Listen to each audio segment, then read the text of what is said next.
ठीक ही नहीं हो रही।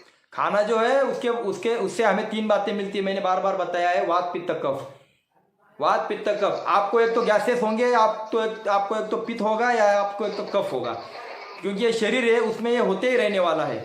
इसके लिए एक ही काम करने का है। ये आवाज़ ये हो रही है, म्यूट करके देखो।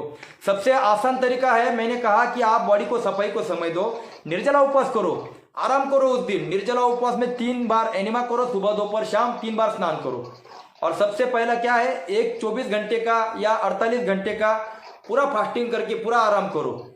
जितना भी कफ है उतना निकालना है तो वमन करो। वमन करना है तो मैंने कहा गुनगुना पानी लेकर पीना है उतना पियो, और वो सब 3 उंगलियां 4 उंगलियां अंदर डाल के वो गंदगी बाहर निकालो। अगर वमन करते हो तो जितना हो सके उतना कफ निकलेगा। जितना आपने अंदर जमा किया है उतना ही बाहर निकलने वाला है, वो बाहर से तो कोई अंदर आने वाला नहीं है। तो ये सब पकाया भोजन जो हमने पुराना पहले खाया है, या नॉनवेज खाया होगा या दूध के पदार्थ ज़्यादा खाए होंगे, अभी वो मलाशय में पड़ा हुआ सड़ा है, वो तो धीरे धीरे निकलने वाला है। तो उसको निकालना है तो आपको ज़्यादा से ज़्यादा वमन, एनिमा और निर्जला उपवास करना पड़ेगा, इससे ही वो निकलेगा। अब ये आप तय करो, अगर 50 बार थूकना है उससे अच्छा है कि एक 15 मिनट के लिए वमन कर डालो ना, तो दिन भर इतना थूकने की जरूरत नहीं पड़ेगी। तो वमन सबसे बेहतर इलाज है, आप वमन करो। और जितना हो सके 4-8 दिन 15 दिन के लिए फिर से रसार पे आ जाओ निर्जला करने के बाद। किरण जी ये मतलब वो जो निर्जला करता है ना उपवास, मेरे को यूरिक एसिड का प्रॉब्लम है। मैं उपवास करूंगा तो मेरा यूरिक एसिड एकदम से बढ़ जाता है, एकदम से। और बढ़ेगा। शुरुआती में आपको तकलीफ सहन करने, मैंने पहले कहा कि एसिड तभी बढ़ता है जब बॉडी में जो जमा हुआ है। अब हम लोग 3-3 दिन निर्जला करते हैं और सारा काम करते हैं, हमारा एसिड क्यों नहीं बढ़ता? मैंने क्या कहा कि आप करो, वमन करो, वमन से एसिड निकल जाएगा। अब जितना डिब्बे में पड़ा है उतना ही निकलने वाला है, खाली डिब्बा होने के बाद कहाँ से निकलेगा? इसीलिए मैं कहता हूँ कि एसिड निकालो।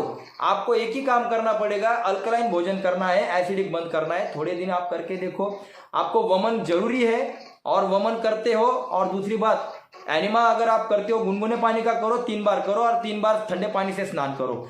आपका जो एसिड का प्रॉब्लम है वो कम हो जाएगा। अनुभव करो, जिस वक्त आपको लगेगा कि एसिड बढ़ गया उस समय एनिमा करके ठंडे पानी से स्नान करो, फिर देखो आपको कितनी ठंडक पे पहुंचती है।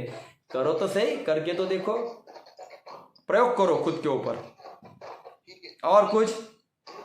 मेरी बेटी भी 2 साल से कर रही है।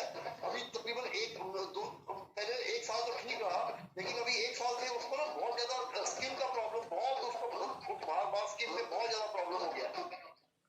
हाँ, कोई बात नहीं। आप अलग अलग हरी पत्तियों में अलग अलग पत्तियां डालो, केवल एक ही प्रकार की पत्तियां मत लो।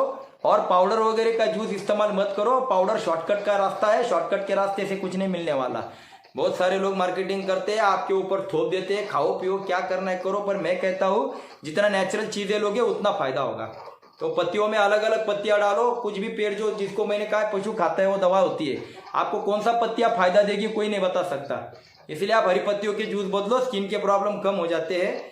और मैंने कहा थोड़ा सेवा सुमिरन पे भी सभी लोग फिर से एक बार कहता हूँ ध्यान दो, केवल भोजन परिवर्तन मत करो उसके